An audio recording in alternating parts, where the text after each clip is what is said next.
Este é o Sol. Desde o ano 10.000 a.C., a história abunda em pinturas e escritos que refletem o respeito e a adoração dos povos por este astro. E é simples entender o porquê, com seu aparecimento todas as manhãs, trazendo visão, calor e segurança, salvando-os do frio e da escuridão da noite repleta de predadores. Sem ele, todas as culturas perceberam que não haveriam colheitas nem vida no planeta. Estas realidades fizeram do Sol o astro mais adorado de todos. Todavia, muitos estavam atentos também às estrelas. As estrelas formavam padrões que lhes permitiam reconhecer e antecipar eventos que ocorrem de tempos em tempos, tais como eclipses e luas cheias. Eles catalogaram grupos celestiais daquilo que conhecemos hoje como constelações. Esta é a Cruz do Zodíaco, uma das mais antigas imagens na história da humanidade. Ela representa o trajeto do Sol através das 12 maiores constelações no decorrer de um ano.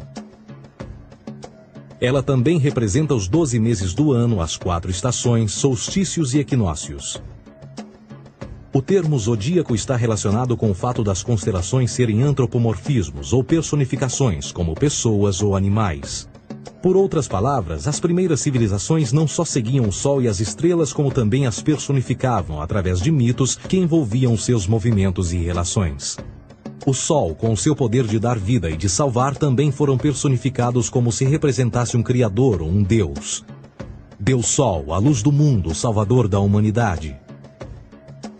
Igualmente, as 12 constelações representaram lugares de viagem para o Deus Sol e foram nomeados por elementos da natureza que aconteciam nesses períodos de tempo.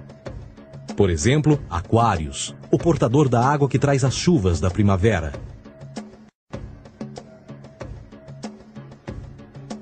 Este é Horus. Ele é o Deus Sol do Egito de 3.000 a.C. Ele é o Sol antropomorfizado e a sua vida é uma série de mitos alegóricos que envolvem o movimento do Sol no céu. Dos antigos hieróglifos egípcios conheceu-se muito sobre esse Messias solar. Por exemplo, Horus, sendo o Sol, tinha como inimigo o Deus Sete, que era a personificação das trevas ou da noite. E metaforicamente falando, todas as manhãs Horus ganhava a batalha contra Sete. E no fim da tarde, Sete conquistava Horus e o enviava para o mundo das trevas. Será importante frisar que trevas versus luz ou bem versus mal tem sido uma dualidade mitológica onipresente que ainda hoje é usada em muitos níveis. No geral, a história de Horus é a seguinte. Horus nasceu em 25 de dezembro da Virgem Isis Mary. O seu nascimento foi acompanhado por uma estrela no oeste, que por sua vez foi seguida por 3 reis em busca do Salvador recém-nascido. Aos 12 anos era uma criança prodígio nos ensinamentos, e aos 30 anos ele foi batizado por uma figura conhecida por Anup, e assim começou o seu ministério. Horus teve 12 discípulos e viajou com eles, fazendo milagres tais como curar os enfermos e andar sobre as águas. Horus também era conhecido por vários nomes como a Verdade, a Luz, o Filho Adorado de Deus, o Bom Pastor, Cordeiro de Deus, entre muitos outros. Depois de ter sido traído por Tifão, Horus foi crucificado, enterrado por 3 dias e então ressuscitou. Estes atributos de Horus, originais ou não, parecem influenciar várias culturas mundiais e muitos outros deuses encontrados com a mesma estrutura mitológica. Atis da Firígia nasceu da Virgem Nana em 25 de dezembro. Crucificado, foi posto na tumba e 3 dias depois ressuscitou. Krishna, da Índia, nasceu da Virgem Davaki com uma estrela no ocidente assinalando sua chegada, fez milagres juntamente com seus discípulos e após sua morte ressuscita. Dionísio da Grécia nasceu de uma virgem em 25 de dezembro. Foi um professor peregrino que praticou milagres como transformar água em vinho e é referenciado como Rei dos Reis, Filho unigênito de Deus, o início e o fim, entre muitas outras coisas, e após sua morte ressuscitou. Mitra da Pérsia nasceu de uma virgem em 25 de dezembro. Ele teve 12 discípulos e fazia milagres. E após sua morte foi enterrado por 3 dias e então ressuscitou. Ele também foi chamado de a Verdade, a Luz, entre outros. Curiosamente, o dia sagrado de adoração a Mitra era um domingo. O que importa salientar é que existiram inúmeros salvadores em diferentes períodos em diversos lugares da Terra que preenchem essas mesmas características. A pergunta que não quer calar: o porquê desses atributos? Por que o nascimento de uma virgem em 25 de dezembro? Por que a morte e a ressurreição após 3 dias? Por que os 12 discípulos ou seguidores? Para descobrirmos, vamos examinar o mais recente dos Messias solares. Jesus Cristo nasceu em 25 de dezembro em Belém. Ao nascer foi anunciado por uma estrela no ocidente que seria seguida por 3 reis magos para encontrar e adorar um novo Salvador. Tornou-se pregador aos 12 anos. Aos 30 anos foi batizado por João Batista e então iniciou seu ministério. Jesus teve 12 discípulos que viajaram com ele praticando milagres como curar doentes, andar sobre a água, ressuscitar mortos. Ele também é conhecido como Rei dos Reis, o Filho de Deus, a luz do mundo, o início e o fim, o Cordeiro de Deus, entre muitos outros. Depois de ter sido traído por seu discípulo Judas por 30 moedas de prata, ele foi crucificado, posto em uma tumba e após 3 dias ele ressuscitou e ascendeu aos céus. Em primeiro lugar, a sequência do nascimento é completamente astrológica. A estrela no ocidente é Sírius, a mais brilhante do céu noturno, que a cada 24 de dezembro se alinha com outras 3 estrelas brilhantes no cinturão de Órion. Essas 3 estrelas brilhantes são chamadas hoje, como eram na antiguidade, 3 reis, 3 Marias no Brasil e Portugal. Os 3 reis e a estrela mais brilhante, Sírius, todas apontam para o nascer do sol em 25 de dezembro. Esta é a razão pela qual os 3 reis seguem a estrela a oeste em uma ordem que apontam ao amanhecer. O nascimento do sol.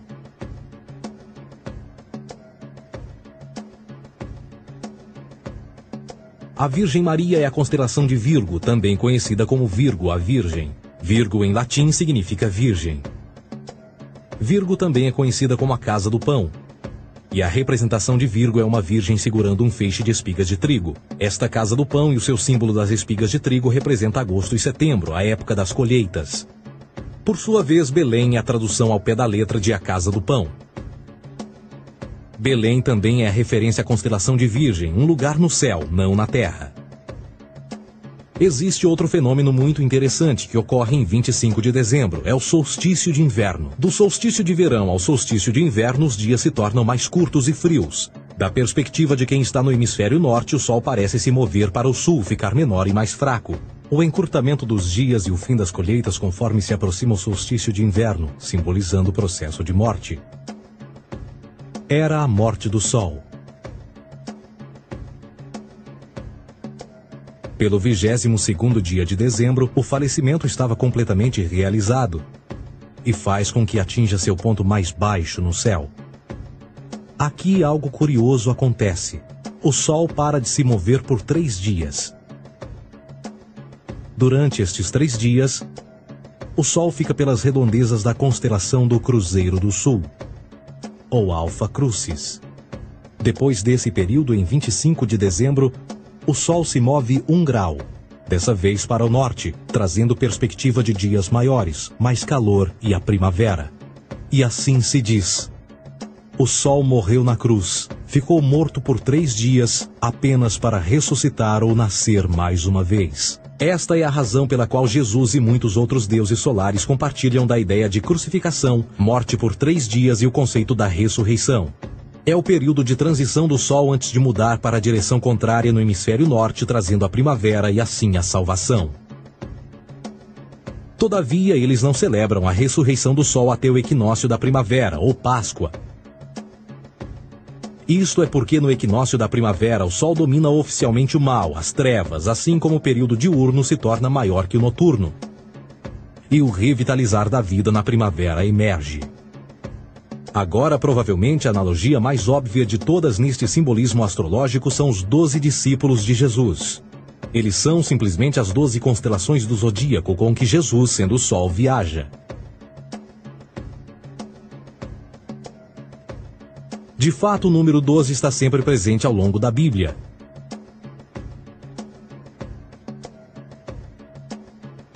Voltando à cruz do zodíaco, o elemento figurativo da vida é o Sol. Isto não é uma mera representação artística ou ferramenta para seguir os movimentos do Sol. Era também um símbolo espiritual pagão. Uma logografia similar a isto. Isto não é um símbolo do cristianismo. é uma adaptação pagã da cruz do zodíaco.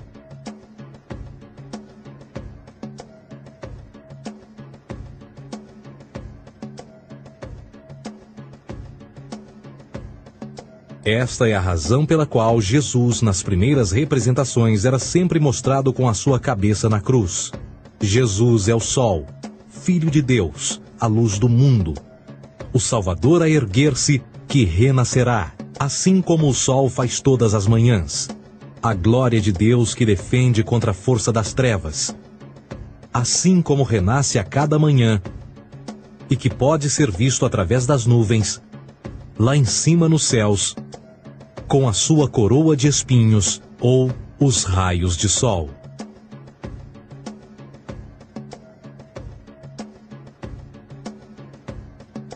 Agora, nas muitas referências astrológicas ou astronômicas na Bíblia, uma das mais importantes tem a ver com o conceito de eras. Através das Escrituras há inúmeras referências a essa era.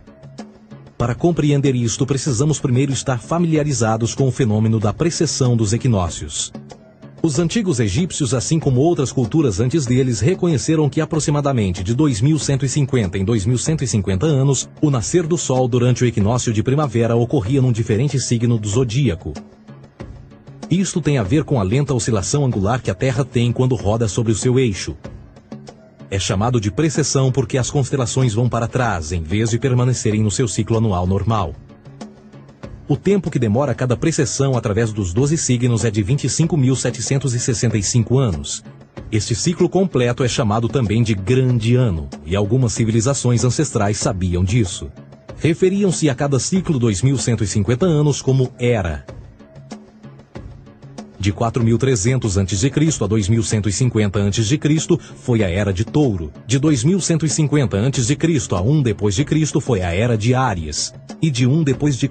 a 2150 d.C. é a Era de Peixes, a era que permanecemos nos dias de hoje. E por volta de 2150 entraremos na nova era, a Era de Aquários. Agora, a Bíblia refere-se por alto ao movimento simbólico durante 3 eras, quando se vislumbra já é uma quarta. No Velho Testamento, quando Moisés desce o Monte Sinai com os 10 mandamentos, ele está perturbado ao ver sua gente adorar um bezerro dourado.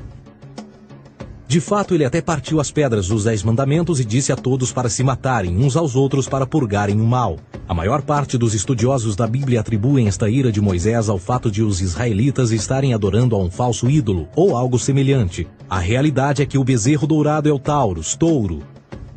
E Moisés representa a nova era de Áries. Esta é a razão pela qual os judeus ainda hoje assopram com o chifre do carneiro.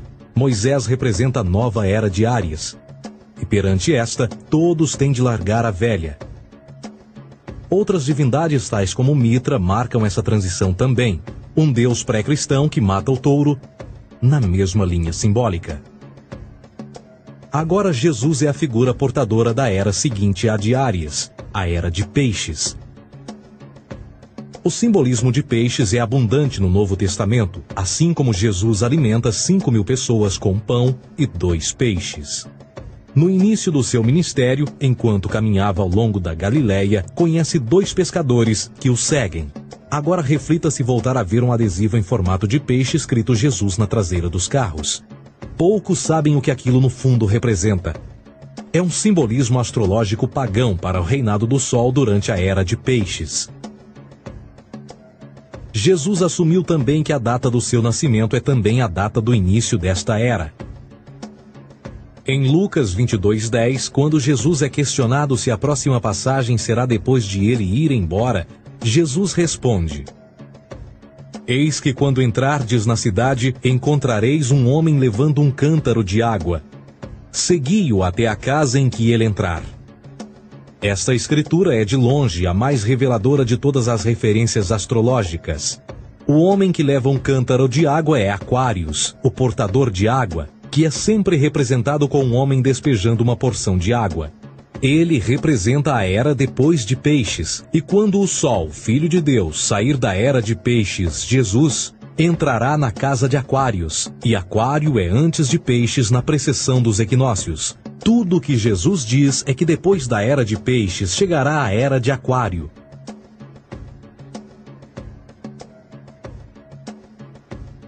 Agora todos já ouvimos falar sobre o fim do mundo. Deixando à parte o lado cartunista no livro de Apocalipse, a espinha dorsal nesta ideia surge em Mateus 28:20, onde Jesus diz: Eu estarei convosco até o fim do mundo, dos séculos em português. Contudo, na tradução inglesa da Bíblia, a palavra mundo está mal traduzida. A palavra realmente usada era aion, que significa era. Eu estarei convosco até o fim da era, o que no fundo é verdade. Jesus, como personificação solar de peixes, irá acabar quando o Sol entrar na era de Aquário. Este conceito de fim dos tempos e do fim do mundo é uma má interpretação desta alegoria astrológica. Vamos dizer que aproximadamente 100 milhões de brasileiros acreditam que o fim do mundo está próximo. Além disso, o personagem de Jesus, literalmente e astrologicamente um híbrido, só demonstra o quão plágio do deus Sol Horus do Egito, Jesus é. Por exemplo, inscrito há 3.500 anos atrás, nas paredes do templo de Luxor, no Egito, estão imagens da Enunciação, da Imaculada Concepção, do nascimento e da adoração a Horus. As imagens começam com o anúncio à Virgem Ísis de que ela irá gerar Horus, que Nefe, o Espírito Santo, irá engravidar a Virgem, e depois o parto e a adoração, e que é não mais do que o milagre da concepção de Jesus. Na verdade, as semelhanças entre Horus e Jesus são flagrantes.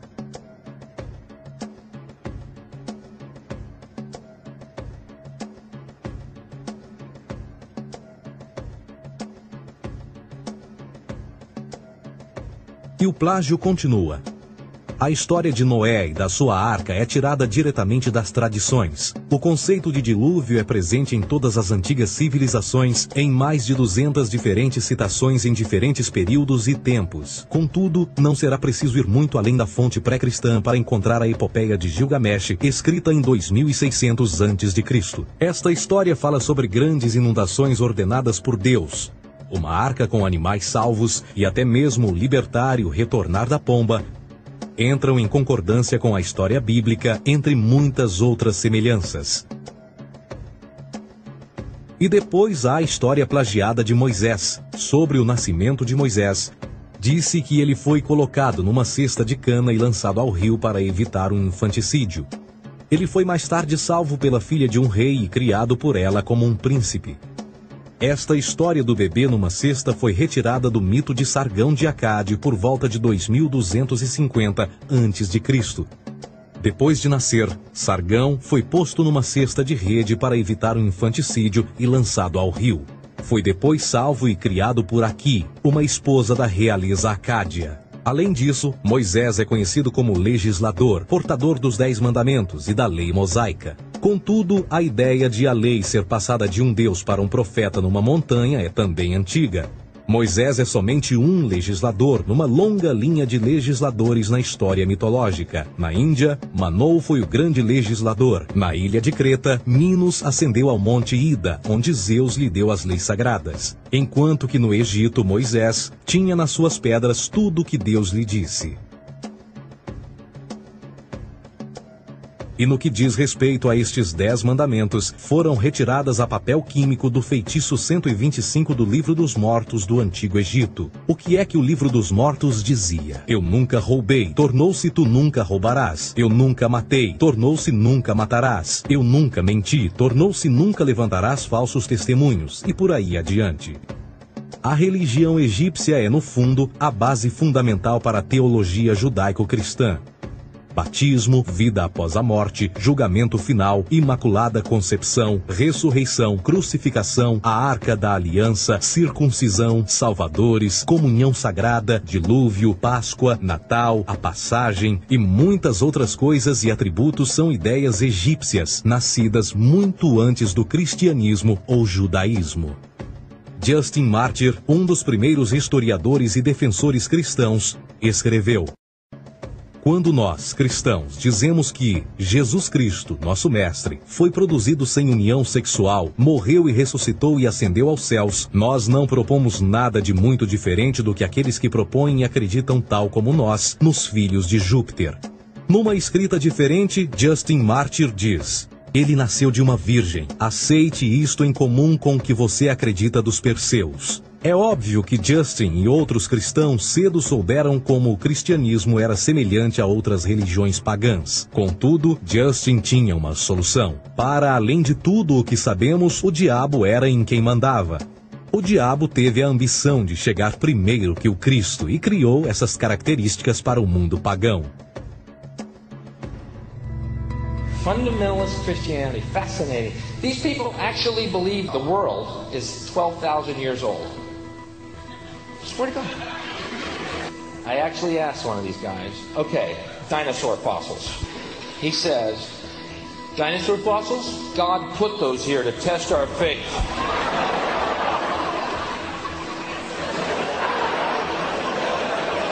I think God put you here to test my faith, dude. A Bíblia não é nada mais do que um híbrido literário astroteológico, tal como todos os mitos religiosos que os antecederam. De fato, o aspecto da transferência de atributos e umas personagens para as outras é facilmente reconhecida no próprio livro em si. No Antigo Testamento há a história de José.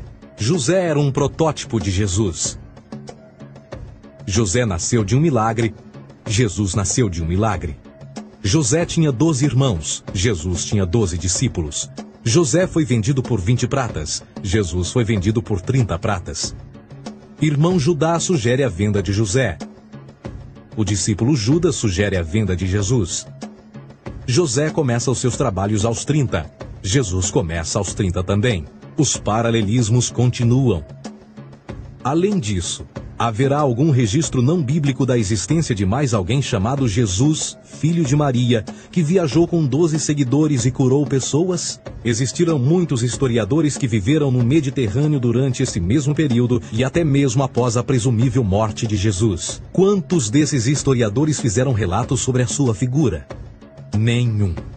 Porém, para sermos justos, não significa que os defensores da existência de Jesus nunca tenham reclamado o contrário. São particularmente 4 referidos como pioneiros sobre a teoria da existência de Jesus: Plínio o Jovem, Suetônio e Tácito. Cada uma das suas máximas consiste apenas em algumas frases em que, na melhor das hipóteses, se refere a Christus ou Cristo, e que na realidade não é um nome, mas sim uma titulação. A 4ª fonte é Joséfo, cujos documentos ficou provado terem sido falsificados séculos atrás e, para infortúnio da humanidade, por muitos ainda visto como verdadeiros. Poderá alguém ter se aproveitado das ideias renascer dos mortos, a ascensão ao reino dos céus e a prática de milagres e que a partir daí tenha começado a surgir nos registros históricos? Não, porque uma vez pesadas as evidências, há grandes probabilidades da figura conhecida como Jesus nunca sequer ter existido.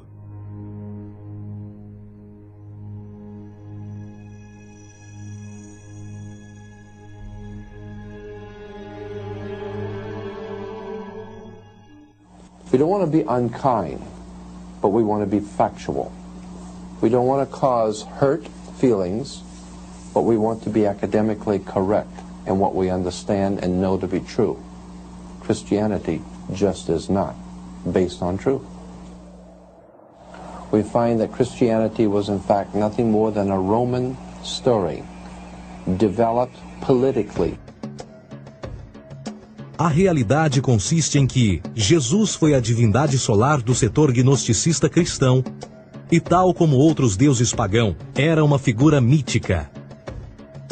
Foi sempre o poder político que procurou monopolizar a figura de Jesus para controle social. Por volta de 325 d.C., em Roma, o imperador Constantino reuniu o Concílio Ecumênico de Niceia e foi durante esta reunião que as doutrinas políticas com motivação cristã foram estabelecidas e assim começou uma longa história de derramamento de sangue e fraude espiritual. E nos 1600 anos que se seguiram, o Vaticano dominou politicamente e com mão de ferro toda a Europa, conduzindo-a a um período de obscurantismo, onde o conhecimento era apenas um privilégio da Igreja, as Cruzadas e a Santa Inquisição. O cristianismo, bem como todas as crenças teístas, são a fraude desta era. Serviu para afastar os seres humanos do seu meio natural e da mesma maneira uns dos outros. Sustenta a submissão cega do ser humano à autoridade. Reduz a responsabilidade humana sob a premissa de que Deus controla tudo e que, por sua vez, os crimes mais terríveis podem ser justificados em nome da perseguição divina. E o mais importante, dá o poder àqueles que sabem a verdade e usam o mito para manipular e controlar sociedades.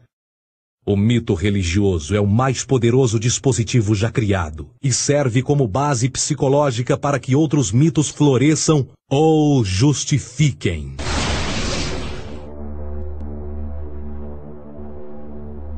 A myth is an idea that, while widely believed, is false. In a deeper sense, in the religious sense, a myth serves as an orienting and mobilizing story for a people. The focus is not on the story's relation to reality, but on its function. A story cannot function unless it is believed to be true in the community or the nation. It is not a matter of debate. If some people have the bad taste to raise the question of the truth of the sacred story, the keepers of the faith do not enter into debate with them. They ignore them or denounce them as blasphemers.